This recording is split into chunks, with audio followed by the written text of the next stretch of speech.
You're listening to the Cyberwire Network, powered by N2K.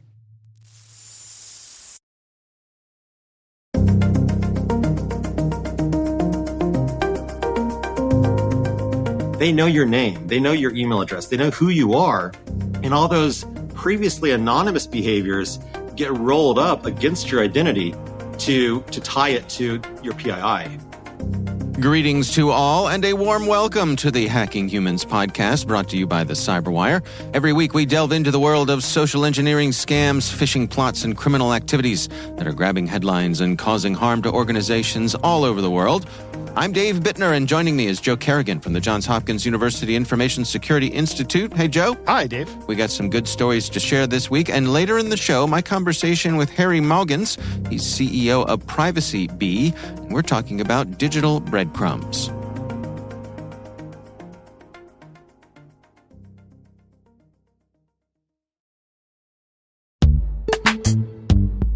But first, a word from our sponsors at KnowBe4. Time travel would be a particularly powerful tool in the hands of any overworked InfoSec professional. Think about it. Being able to see the future and know which malicious emails would be missed by all the existing filters. Your ability to stay one step ahead of the bad actors would rise to a whole new level. Unfortunately, our sponsors haven't cracked time travel just yet. They are, however, introducing a new phishing protection product that can block and remove dangerous phishing emails before your users even see them. Stay with us, and in a few minutes, you'll learn how.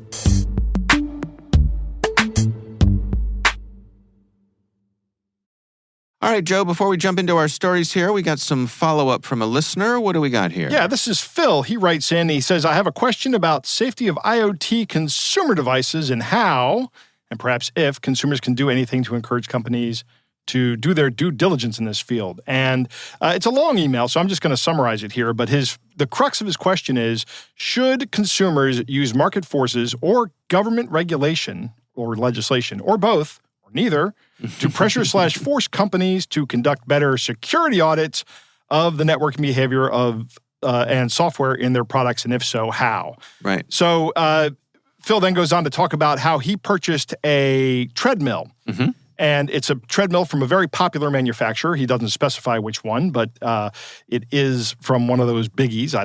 I'm not a user of treadmills. Anybody who looks at me can tell that right away. You're not an elite athlete? No. Not anymore. Pretty good swimmer. Still pretty good swimmer. Well, you're buoyant anyway. Yeah, indeed. But he talks about how he looked into the connectivity, the Wi-Fi connectivity. I guess there's some data to be collected somewhere. Yeah. And maybe some functionality that you get as a benefit of having this Wi-Fi connectivity. But he looked into the controller, the Wi-Fi piece of it, and found out that this is made in a country that he says is not too friendly to the United States. I'm guessing it's China. That's where a lot of these things come out of. Sure. But he contacted the manufacturer to try to find out what they had done and could not get an answer out of them. Surprise, surprise, surprise. I'm absolutely not surprised by this. Yeah. So he says his solution was to put the treadmill on his guest network, and he might go through the trouble of putting it on its own VLAN, which I recommend if you have the technical capability to do that, put it on its own VLAN, a single device VLAN. Okay. So it can't see anything else in your network. Right. Which is a great idea. But he is under the assumption, and probably a correct assumption, that the vast majority of people that buy this device just connect it to their regular home networks. Mm-hmm. And I would say, yeah, probably all of that information then just goes right up to the provider, probably even your Wi-Fi password. There's a good chance that goes up as well. Mm-hmm. That gets saved somewhere. Yeah. To answer Phil's question, should consumers use market forces or government regulation? I'm going to say I don't have a lot of faith in market forces on this. And the only reason I don't have faith, generally I do have faith in market forces, but here, consumers really don't care about the problems. Yeah. And regulation seems to be the only solution to get these companies to comply and to care about it. Mm-hmm. And there are places where they do regulate that, like in the healthcare device field when I was with Harbor Labs. That was one of the things that we did there. Right. Was helping people who had medical devices get their devices ready for FDA. FDA. Thank you, Dave. For some reason, that acronym just left my brain right there. Right. For FDA approval. There should be something similar for, I think, generally all these devices. Yeah. There should be some minimum requirement at least. Well, the government is using their purchasing power to try to do something about this. Right. There's this thing called SBOMs, which are software bill of materials. And there's HBOMs, which are hardware bill of materials. And then there are F-bombs, which we're not going to talk about because this is a family show. But which is what you say when all your data gets right, exactly. gets leaked out. So basically what the federal government is doing is they're saying we buy a lot of stuff. Right. And in order for you to sell stuff to us, you need to provide us with this software bill of materials or this hardware bill of materials, basically an ingredients list of everything that goes into this device. And so that way there's some scrutiny at the government level as to exactly what Phil is asking about here. What's in there? How do we know? Where did it come from?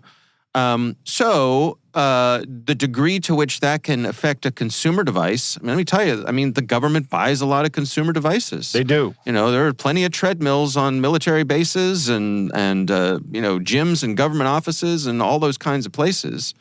So if these organizations want to sell to the government and they're a big buyer, they have to provide this information. So that could be a mechanism, could be a lever by which these things get sorted out and get audited, and there's some scrutiny there. That's the most active area that I'm aware of. In the government, right. Well, but it's in the government, but the intention is that by using the purchasing power of the government, they're going to enforce benefit for everybody. Exactly. Right. Exactly. There's another project from the Mozilla Foundation called Privacy Not Included, and you can just Google that, Privacy Not Included Mozilla, and it comes up and it talks about all of the different privacy aspects of different consumer products. And I just loaded up the page and it says, what has 4 wheels and collects your sexual activity data and sells your personal information? Probably your car. Right. Now, I'm intrigued by this. This is just a headline that somebody wrote to grab your attention, but now I'm intrigued. And it says here, 25 car brands tested, 25 car brands failed, which doesn't surprise me. You and I talked about this a couple of weeks ago about cars providing all this data, but we have now officially gone down our first rabbit hole. Yeah, and ultimately we need some federal privacy legislation to put guardrails on this. Yeah, and we're talking about that today in the interview. There's no hope of that happening anytime soon with the dysfunctionality that's happening in Congress. But cybersecurity is one of the things that really unites everybody in Congress. They're all on board with that. Yes, and yet. Right. Yet. It still doesn't come to the floor, does it? Right. Well, right, because they can't agree because any progress is considered to be progress for the other team. Right. And so that's the way it is right now. So hopefully we'll see some movement. And, it is not just the Biden administration. I believe the Trump administration before them really got this whole SBOM thing started. So it's a bipartisan effort that's made its way through multiple administrations. Indeed. Good stuff. Yep. All right. Well, thank you, Phil, for writing in. We do appreciate it. The answer, Phil, both. I think Phil's got this under control. Right. So we would love to hear from you. If there's something that you would like us to consider for the show, you can email us. It's hackinghumans@n2k.com. All right, Joe, I'm going to kick things off for us here. This is a story from the 404, written by Jason Kobler. I'm not sure if you're familiar with the 404. It's a new publication. It's a group of tech journalists who, I can't remember where they left. I want to say Vox, but I'm not 100% sure on that. Decided to start up their own thing. Joseph Cox is one of the folks on this team. We've had Joseph Cox on this show. We have. And it's a good team of experienced, very well-respected journalists, and they are making a run of things on their own. And I like the name. 404 Media. It's a good name. So definitely worth checking out, and they're doing some really good work. This article is titled YouTube's War on Ad Blockers Shows How Google Controls the Internet. Mm-hmm. Now, Joe, I don't know what your experience is with YouTube, or how often. Would you say you're a frequent YouTube user? Probably daily. Okay. Yeah. Yeah. I use YouTube quite a bit as well, but I actually pay for YouTube Premium. Oh, do you? And I will tell you why I pay for YouTube Premium. It's to get the ads off of it. Well, yes, but the thing that finally made me pull the trigger on this is I was in my house and I had a water leak. There was a pipe that was leaking. Water was pouring out of a pipe. And I was going on YouTube to find out what my best course of action was to mitigate this. Right. And so I do a search and I find the perfect video to tell me what to do. And what do I have to do first, Joe? You have to wait through a 15-second ad. Somebody had this with like a CPR problem. They had somebody experiencing a cardiac issue and they Googled a video on CPR, how to do CPR, and they have to wait 15 seconds for an ad to play. Yeah. And they write, the joke is they wrote, I don't know if it's a joke or if it's true, but they wrote to Google or they make a post on Google or on Twitter about it. And Google says, you should consider going to YouTube Premium. Well, there you go. And that's exactly what I did. And let me tell you, YouTube Premium ain't cheap, but for me, it's worth it because I do consume a lot of content on YouTube and it is much better with no ads. Now, other people have come at this in different ways. They use ad blockers to block the ads on YouTube and have varying degrees of success with that. Well, YouTube is coming down on the ad blockers. They're feeling like this is digging into their revenue too much. So they have started a bit of an arms race between themselves and the companies who provide the ad blockers. You know, and some of these are built into your browsers. Some of them are plugins that you can add to your browsers. Right. And over the past couple of weeks, it's really been back and forth. I bet they're not built into the Chrome browser, though. They are not built into the Chrome browser, right? And that is one of the points of this story, right? Which is that Google. I'll just read a quote here from the article itself. It says, Google has its hands on quite literally every aspect of this entire saga as a vertically integrated ad tech giant. Most ad blockers are browser extensions that are most widely used on Chrome, which is a Google product and the most popular browser in the world. They're being used to block ads sold by Google, the largest ad company in the world. And they are specifically being used to block ads on YouTube, a Google-owned website that is also one of the largest websites on Earth. So it is in Google's best interest to block these ads, of course, but they control so much of this. Block the ad? Yeah, well, they control the browser. Right. And so, you know. Why is it in Google's best interest to block the ads? That's where their business. I'm sorry, I misspoke. It's in Google's best interest to block the ad blockers. Right. Correct. Yes. Yeah. So I'm before we dig in with my thoughts on this, I'm curious what your thoughts on this are from a high level when it comes to ad blockers in general and why we should be using them and the morality of doing so. Oh, I think it's perfectly moral to do so. Yeah. I don't have any compunction with using an ad blocker. Okay. I feel no moral obligation to watch or be subjected to Google's ads. Okay. Even though I generally do use the Chrome browser and sit through the ads, I don't believe that that's my obligation. You are hosting a site on the internet.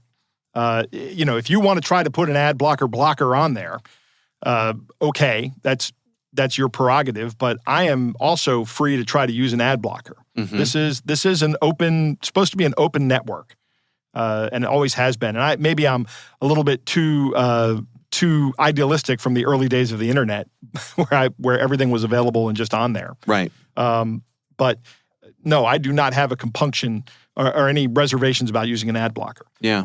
Also, I do want to comment about your statement that Google is a vertically integrated. I don't know if you used the term monopoly, but it seems like it's an end-to-end Google solution. Well, they are in the midst of an antitrust trial right now as we speak. So. Correct, they are. Yeah. But the thing is, you can use Mozilla Firefox as your browser. Yeah, no problem. It's available for you to do it, and you do not have to use the Chrome browser. You can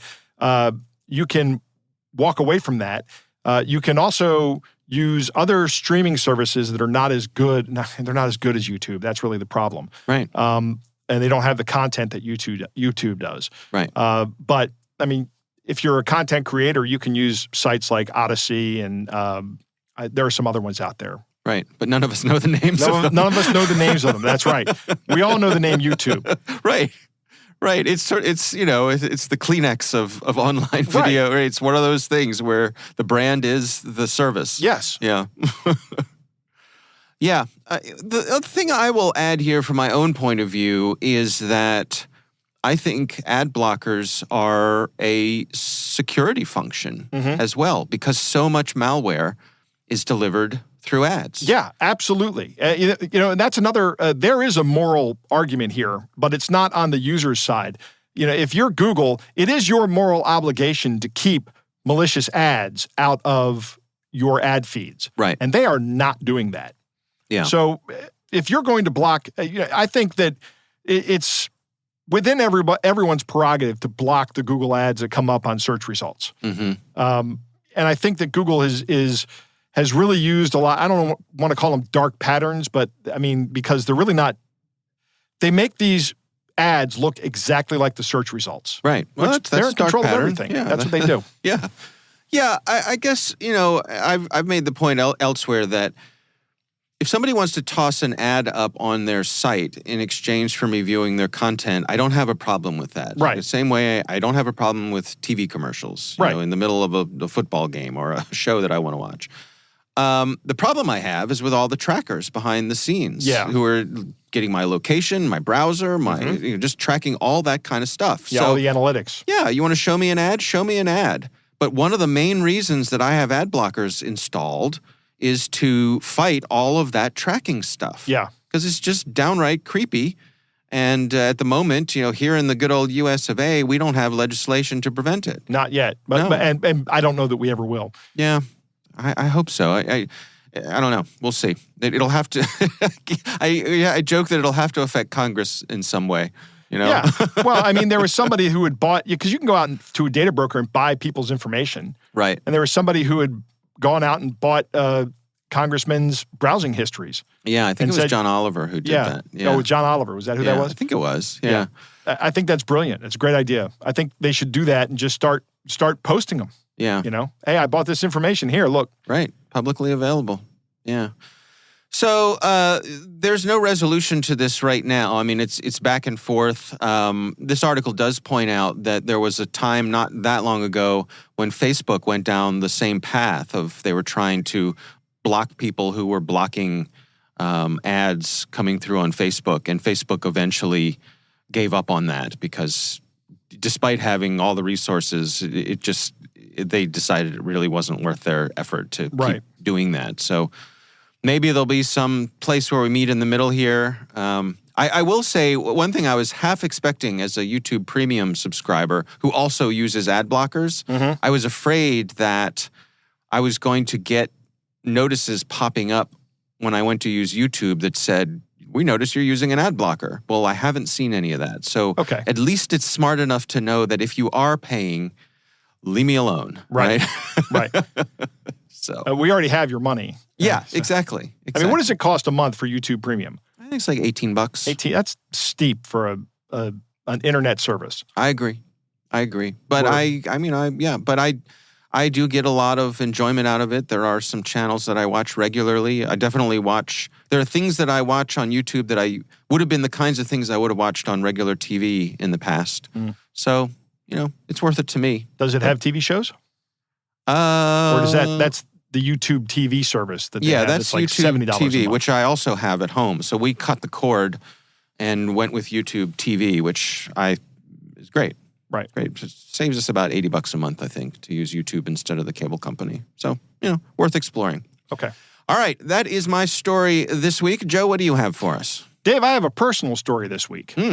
Somebody I know, and this person has asked that I don't identify them. Okay. But they got, Dave. Is their name Bo Harrigan? It is not Bo Harrigan. No, it's not me. Okay. Bo Jerrigan. It is actually a friend. All right. No, this is actually a friend of mine. Okay. I got a phone call on, I think it was Saturday. Yeah. And I'm coming home, and this guy is in a panic, and he's like, I got. And I'm like, oh, what happened? And here's what happened. Okay. First off, he is a software engineer. So Guess what he does for a hobby? He writes some code for this simulation for football. Oh, okay. And it's really, there's a small group of people that write the code and then play the game. And it's a private group of people that do both these things. And I've told him many times, you could monetize this. This is really good. And he says, no, we're not doing that. This is a hobby for us. Okay. So I said, okay, fine. Well, somebody in his group says, hey, this is on Discord. The person reaches out to him. He's been talking to this guy for a number of years, off and on. Right. And this person reaches out and says, hey, I'm trying to develop this new game. Can you take a look at it for me? And he's like, sure.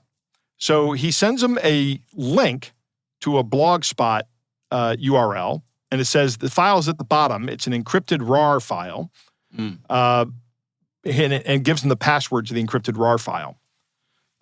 And he says, okay, fine. And he without thinking, because he knows this guy, he runs this RAR file, and immediately Discord crashes on his computer.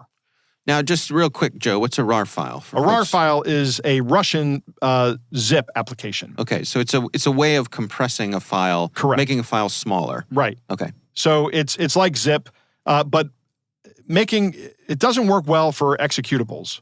It doesn't compress well for executables, but it does have the encryption function like zip files do. Okay. So what happens when you encrypt that file is now, if you upload that to a place like Blogspot, they can't scan the file because they don't know the decryption key. Right. Which is just a simple password. I mean, if they brute forced it, they could probably get to it. Yeah. But they don't have the time or the resources to do that, apparently. Right. So he has Discord on his phone immediately, and the guy sends him a text message that says, gotcha, right? Here's your username and your password for Discord. And he's like, that's right. He says, I have a bunch of other information as well. And he shows him some captures of some Google contacts lists, which I don't know how the malware worked and got that, but I think it's just data stealer malware. Yeah.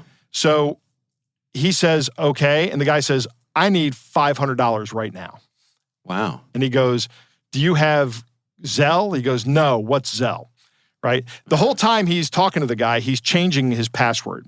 Right? He's changing his Discord password. And then he's going through and changing all of his other passwords while he's stalling this guy. Right. And he keeps stalling the guy, and the guy's like, you better not be stalling me. He goes, look, I'm trying to get this app installed, and I got it connected to my bank account. I don't know how any of this works. My computer doesn't work right now, so I can't. And the other thing he did as soon as that happened and he got that message was he pulled his computer off the internet. Right. So he physically disconnected the network cable. It was a hardwired RJ45 jack in the back. Okay. And the guy continues to pressure him and keeps saying, look, give me this money. And he's like, I've got all these different things going on right now. I'm trying to get this app to work. I'm trying to get my bank account connected. I've got the baby crying in the background. And this guy then sends in all caps, just send me the money, right? Yeah. And that's when my friend knows, all right, he's done. He's not getting anything. He's frustrated. Right. So he's changed all the passwords that he thinks he's concerned about. And at that point in time, he says, he just stops communicating with the guy. Okay. So I actually got to his house a little bit later, and I actually pull a copy of the file off of his computer, and I upload it to VirusTotal. VirusTotal does not flag it as malicious. But VirusTotal does say that it communicates with malicious command and control servers. Okay. But they don't list it as a virus, probably because, or they don't. None of their detection methods found it to be malicious because it's probably specially crafted for each use case, right? So this is probably a file that this guy built for himself, and now it doesn't set off any of the triggers. Right. But then I said, I got on my Discord channel and talked to the group of students I have. Okay. And I said, does anybody want to analyze some malware? And okay. I got a couple of takers. Taking advantage of the Hopkins connection. Right, exactly. All right. And somebody actually who's not a Hopkins student took a look at it and said this is a variation of Epsilon Stealer. Okay. And it's not being flagged because it's probably specially crafted, but it certainly does communicate with malicious domains and malicious IPs. Huh. So I still have it. And the thing is, here's the thing. I actually reached out to Blogspot. I used the report abuse link on Blogspot. This website is still up right now. Mm-hmm. So I've told Blogspot, hey, you've got malware on this site. And I know it's malware because a friend of mine got victimized by it. Nothing. Still there. A week later. So in the process of communication with this attacker, my friend realizes or gets told by the attacker, he says, yeah, I took over your buddy's Discord account with the same attack, and he didn't give me my $500, so he doesn't have the account anymore. So he said, well, I've already changed my password, so you're not getting that. And he changed his password on his phone, so it's on a non-infected phone, presumably. The guy did not gain access to his Discord, and I've talked with my friend on Discord as well. So it's still him on there. Yeah. It's an interesting social engineering attack, though. The guy comes at a software developer who he knows is a software developer because he can see all the old chats about software development, says, hey, I'm trying out this game, use this. And we've seen this kind of attack happen from state-sponsored activities. I don't think this was state-sponsored. I think this was just some scammer, some script kiddie. But we've seen these things happen with state-sponsored actors working in the crypto space, where they're targeting, not in the crypto space, it's in the vulnerability research space, where they pose as other vulnerability researchers and get these vulnerabilities from people before they're talked about. Right. So it struck me as interesting that it was a similar tactic. That now these tactics are becoming more mainstream. Yeah, I'm curious. To what degree does your friend who got scammed? What is his emotional reaction to this? He was excellent question, Dave. And I completely forgot to mention this. First off, he was angry. Second, he was upset with himself. He said, I feel so stupid. Yeah. And I said to him, don't feel that way. This guy took advantage of an existing relationship to lie to you. You didn't fall for this because you're stupid, because you're not stupid. You're smart.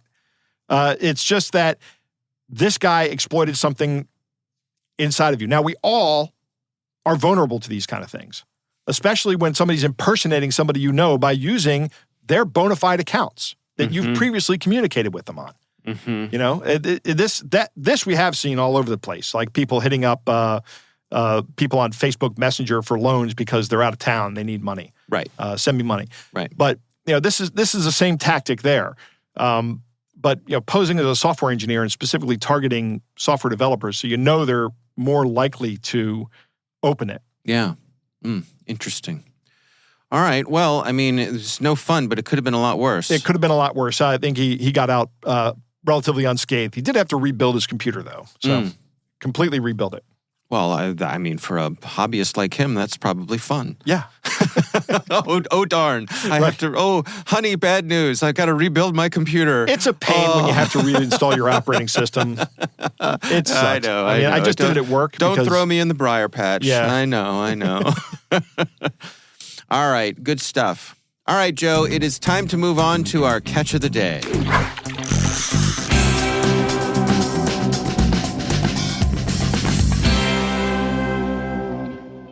Dave, our catch of the day comes from John, who found this conversation over on Reddit at r/scambait, which I haven't looked at in a while, but maybe I should. We'll put a link in the show notes to the actual Reddit post, but this is one of those wrong number text messages.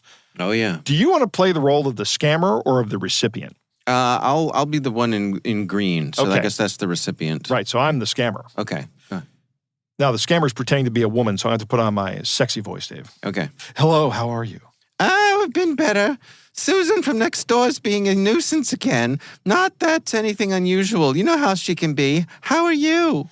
Yes, I find too. By the way, are you John that my friend Lucy introduced me to? I'm Jessica from L.A. This is Carol. John is my husband, though. What do you need to speak to him about? This isn't my friend John from Texas? Are you having an affair with my husband? I knew he's been acting weird. What are you talking about? I'm looking for my friend. I was looking for him because I heard he was in Los Angeles. Looks like I entered the wrong number. I'm really sorry. Maybe I entered the wrong number. I hope you don't mind me. Are you there? I'm a scammer. Don't worry. Your husband isn't what you think. Okay. For a scammer like me, I don't want you to have a marriage problem. And I'm male, not a woman. Wow. So that's the end of the conversation. That's an unexpected twist. Right. This guy has a conscience. I'm just trying to scam somebody for money. I didn't mean to ruin a marriage. Yeah, I mean, there's a line. Right. Right? Some kind of bro code or something. I don't know. Like, okay. All right. Well, That's funny. That is good. All right. Well, of course, we would love to hear from you. If there's something you'd like us to consider for our catch of the day, you can email us. It's hackinghumans@n2k.com. Thank you, John. That was awesome. We haven't had the opportunity to do a screenplay in a while here. No. A table read. Great fun. Great fun.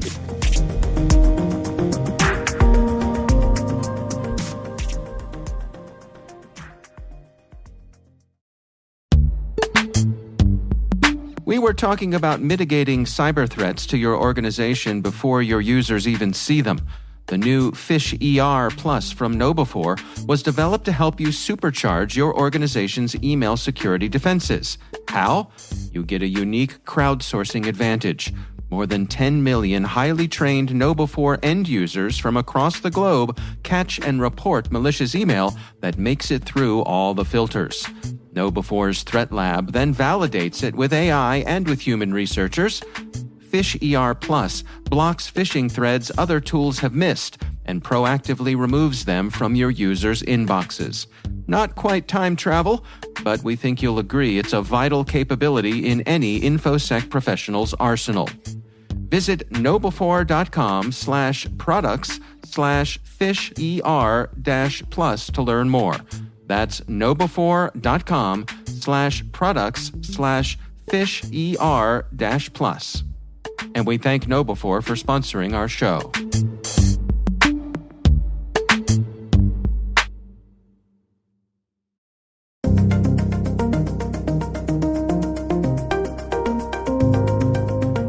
Joe, I recently had the pleasure of speaking with Harry Maugans. He is the CEO of an organization called Privacy Bee.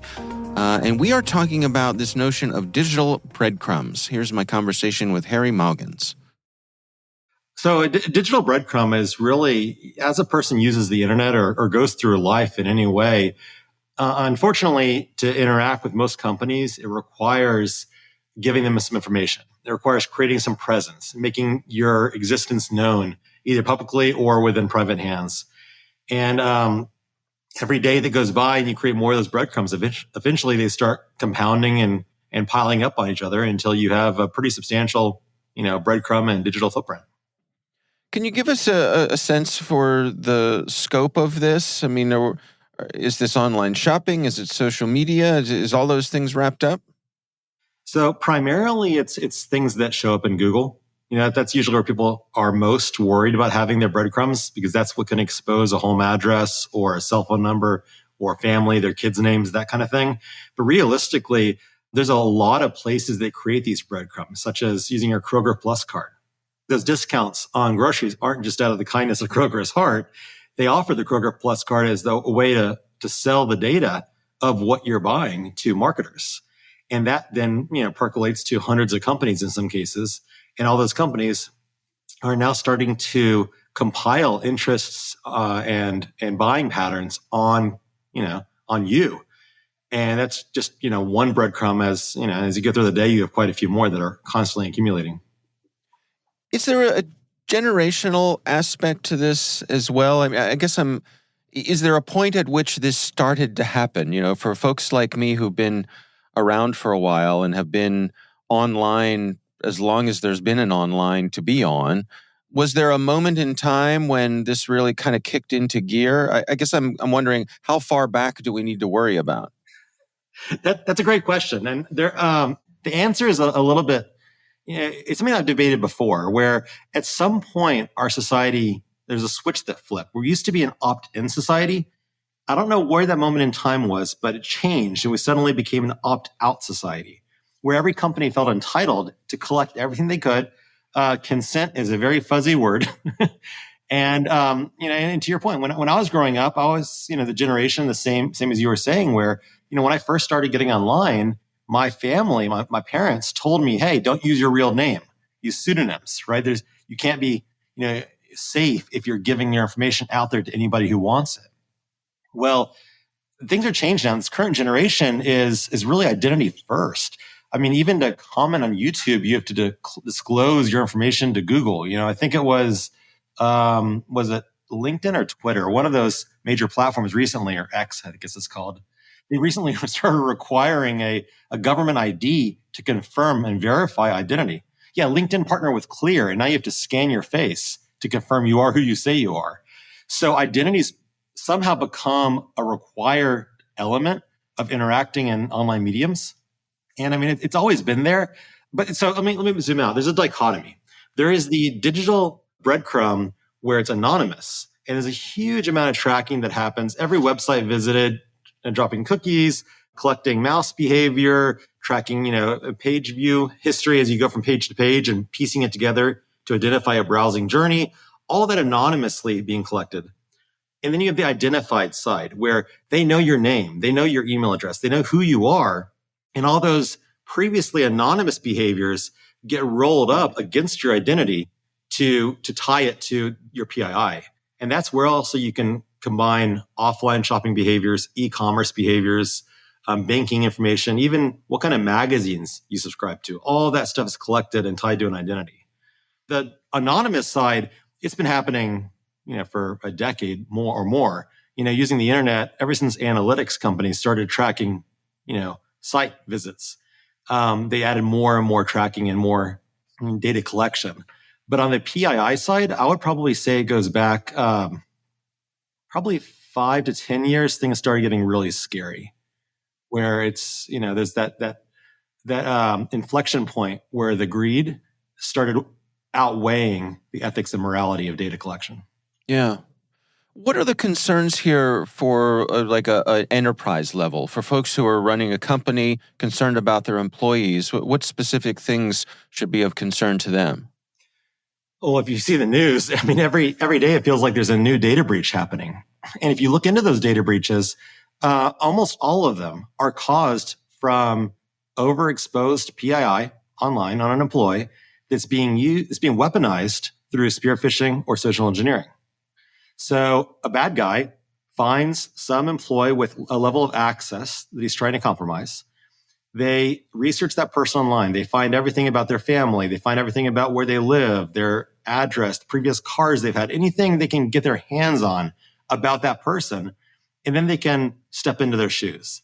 They can call a support line and pretend to be that person in the event like what just happened with MGM, social engineering. Or they can send a text message to that person pretending to be a family member or pretending to be a doctor of them or of their son or daughter, or any way they can trick that person to disclose a two-factor code, to sidestep every bit of cybersecurity the employer has, and really put all that training to waste. Because if you make the person believe it's a legitimate inquiry, they'll give you anything you want, usually.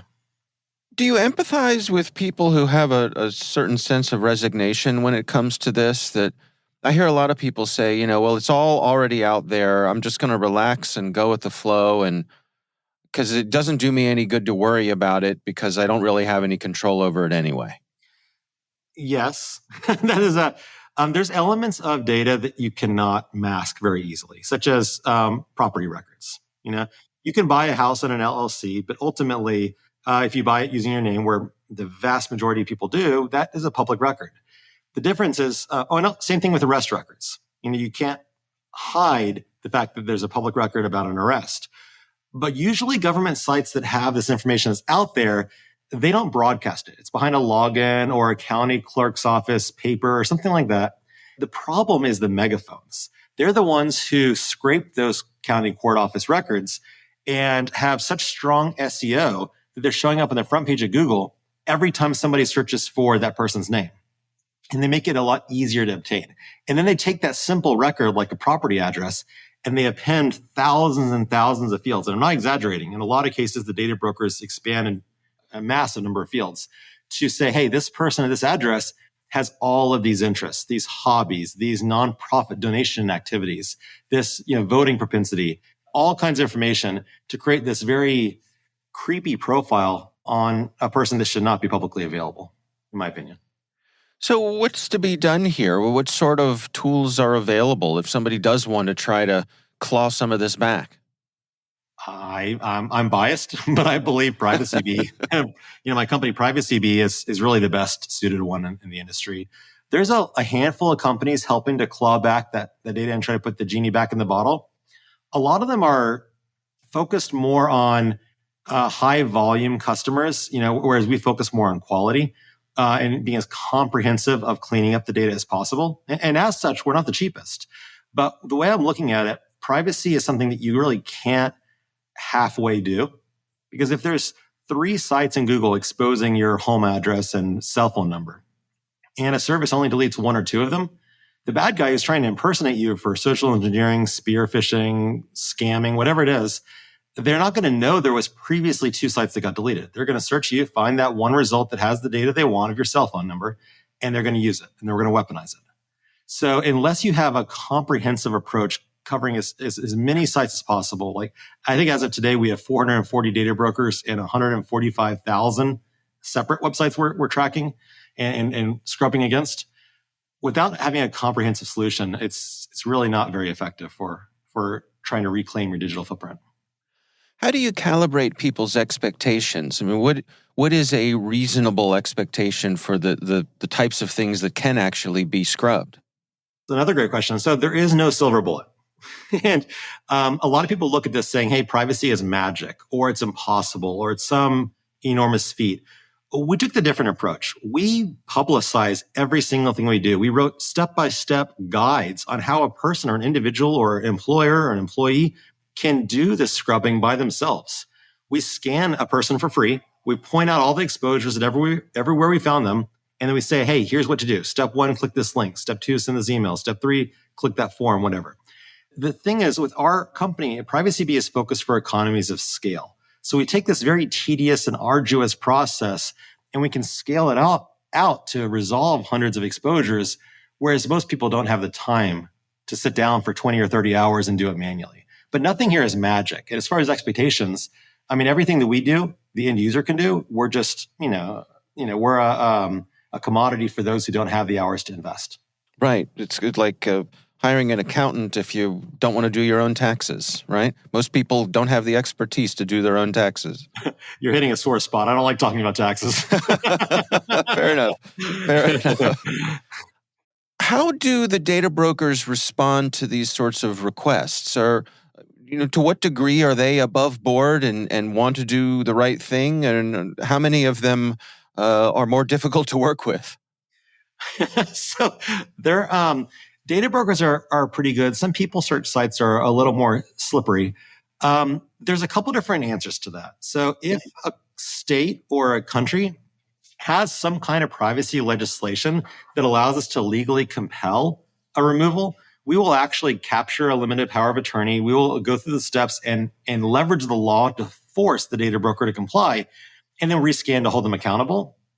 Some areas, certain states, certain territories don't have a law today that's protecting them legally, which is unfortunate. And, we actually have 3 lobbyists on retainer trying to fix that because we really believe in solving this problem.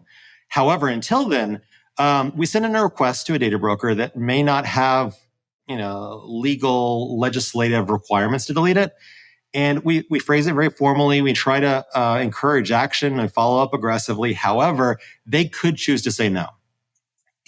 However, they usually don't, because when you're looking at a data broker, they might have, 300 million, 500 million, a few billion if they're global profiles of individuals, massive amounts of data. They're trying to stay in the shadows. They're these companies, the Epsilons and Axioms, and these companies that are not household names that make millions of dollars buying and selling data. If somebody comes along, like a privacy bee, with a deletion request saying, hey, please delete this John Doe from the database, it's easier for them to say, sure, we'll remove him in good faith, than try to push back, create animosity, a potential legal issue for them if they did something wrong, and a blow up that forces them out of the shadows. So the easiest path for them is compliance. So while we do have some fights here and there, the vast majority of companies that are monetizing people's information immorally, in my opinion, they usually comply when a proper request comes in. How does this work going forward? I mean, is this, I suspect it's not a one and done sort of thing. There's a certain amount of ongoing vigilance that people have to have with this? That's a hugely valuable point. A lot of people think, hey, I deleted, I'm good. The problem is there's a cycle in the data broker industry. On average, we see about half of our exposures reemerge within the first 6 months, usually closer to 5 months, which is a huge percentage, right? Where we send a deletion in, they comply, they remove it, but then a few months later, it pops back up again. And the reason for that is data brokers buy data from data originators or data sources. So if you delete your grocery shopping profile from some marketing agency, and later they refresh it back with the company that buys from Kroger Plus, eventually it'll percolate through the ecosystem and reemerge again. So just because it's a deletion now doesn't mean it's permanent. So finding a way of monitoring it ongoing is, and then whenever it does reemerge, resubmitting the deletion request. So it's almost like a game of whack-a-mole. It's very frustrating. However, we rescan all of our people. It's usually 7 days to 30 days, depending on the license type. We're very, very aggressively monitoring what's going on. And then as soon as we see it pop back up again, within 24 hours, we resubmit the deletion and start the process all over again. So having a service is really, you're buying privacy as an ongoing investment in yourself, your quality of life, your quality of your business, almost as much as a single transactional, hey, let's get this scrubbed and move on. Unfortunately, the world is continuously collecting and repopulating these databases.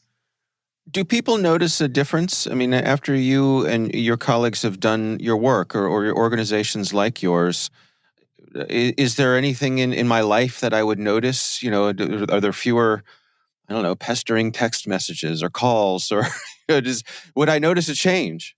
Yes. Yes. That's why we do it, right? At the end of the day, a telemarketer who's calling you every hour, driving you insane, making you want to throw your phone out the window, they're not just picking up their end and dialing random numbers.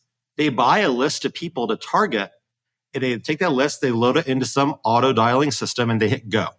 If you remove yourself from the data brokers that sell to these telemarketers know the numbers are going stale. So every day that goes by, less numbers they can connect with. So every month, every 3 months, they have to buy a new data set. So even if the telemarketer themselves doesn't remove you, if you're subscribed to an ongoing data removal service like Privacy Bee, we remove from the data brokers where whenever the telemarketer does refresh the database, maybe next month, your name is no longer in that list. They're not selling your information anymore, which means when they load that giant spam list into their auto dialer and they hit go, it doesn't ring your phone. So yes, the tangible result is you get less telemarketing, you get less spam text messages, you get less, hey, sell your house or buy this car extended warranty. And then for businesses, they get less spear phishing, and it's less social engineering, which is, it's a huge point in the B2B world. You talk about data breaches, they invest in top of the line cybersecurity, but we like to say cybersecurity is no longer enough in 2023. 100% of the companies that got breached last year had cybersecurity, and they still got breached. So removing, the ability for hackers to see the employees like a juicy steak, that's really what's hardening the company's InfoSec, where there's less spear phishing, less social engineering, and ultimately less data breaches. So a lot of tangible results.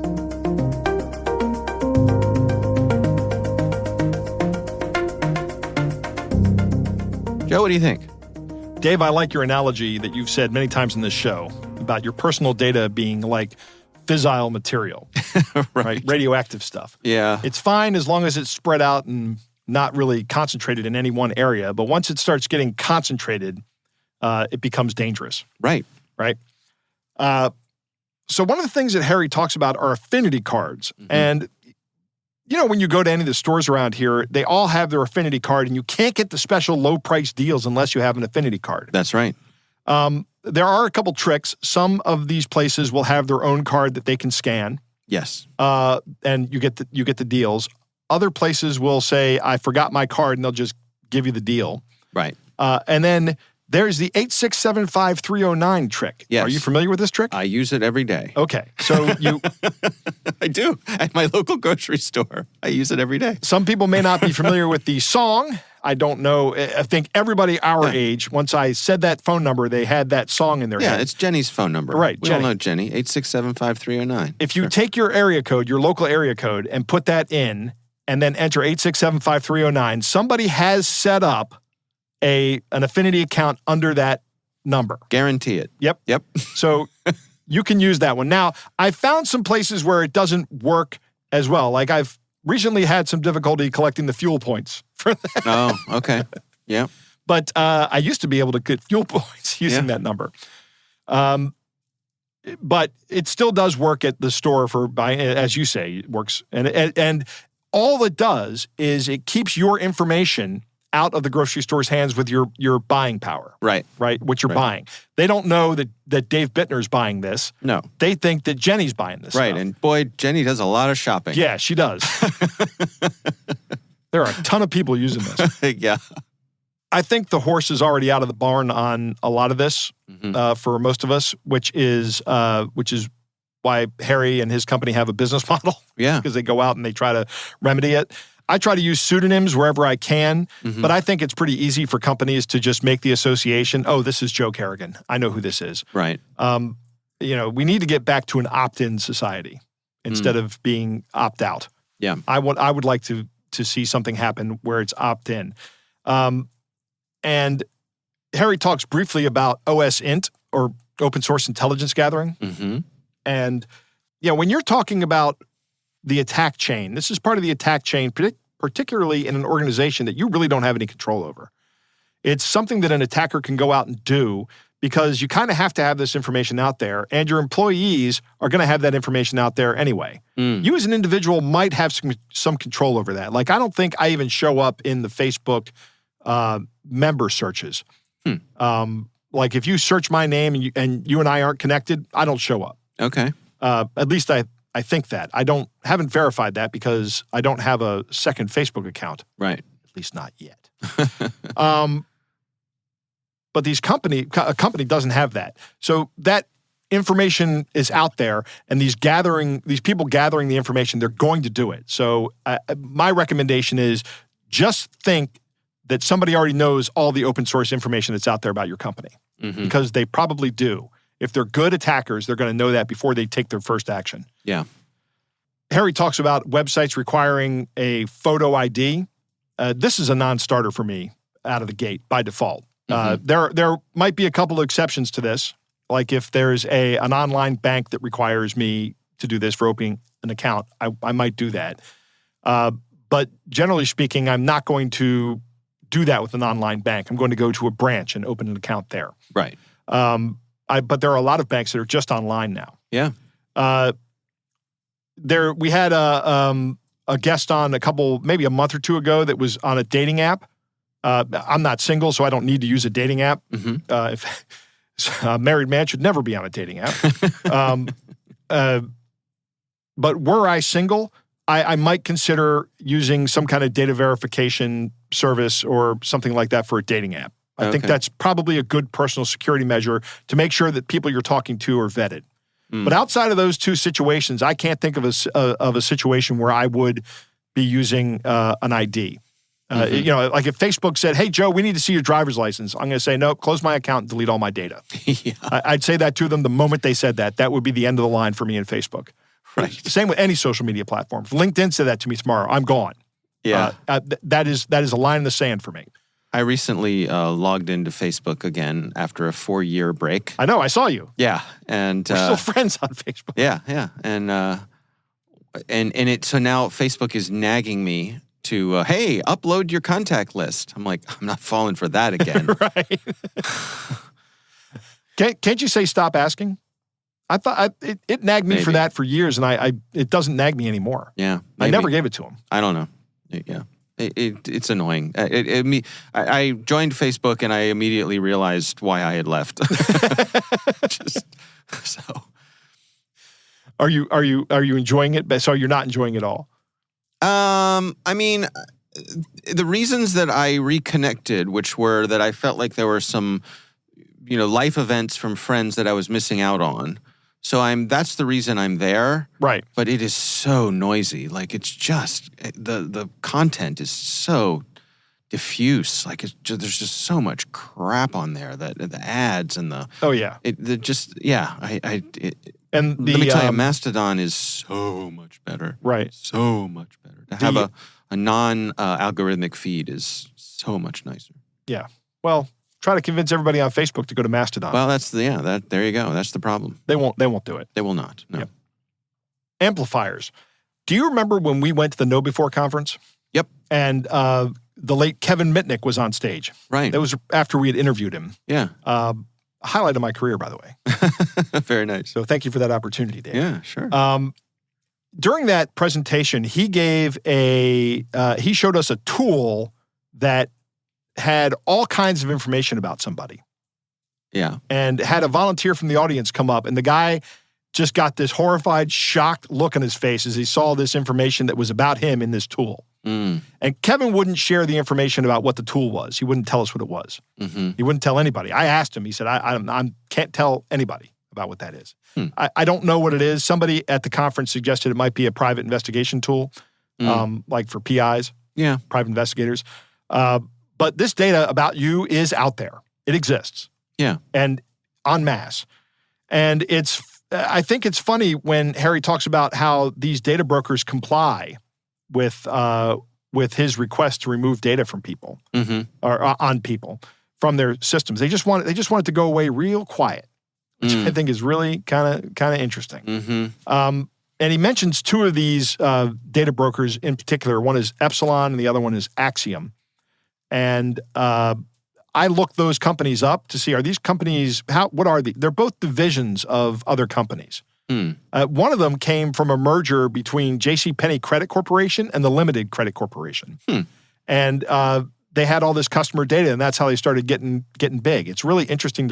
You can read their Wikipedia article on these corporations, on their parent corporations. Yeah. Which, the information is out there. They don't say a lot. There's not a lot known about these two companies. Right. Or these two organizations. They're actually divisions. Interesting that once again, or once after you delete the information, it starts showing up again. It's because you continue using the internet. Right. Right? And it's just out there. The key point is that security and privacy are two different things. We talked earlier in this show about Google and their full stack of privacy intrusion. Google does security very, very well. You are probably at very minimal risk using Google services for a security breach. Mm-hmm. But you have to understand that your privacy does not exist as far as Google's concerned. They know a lot about you. Yeah. Same with Facebook, same with Meta and Twitter and LinkedIn. All of these companies, which is owned by Microsoft now, all these companies are just amassing huge troves of data about you. Right. And there's little you can do to keep them from doing it, except, you can take extreme measures, and that is... You could move to the EU. Right. That would be good, if we had something like that. Anyway, that's my big point for the end of the show, is that privacy and security are two different things. Keep that in mind. All right. Well, our thanks to Harry Maugans from Privacy Bee for joining us. We do appreciate him taking the time.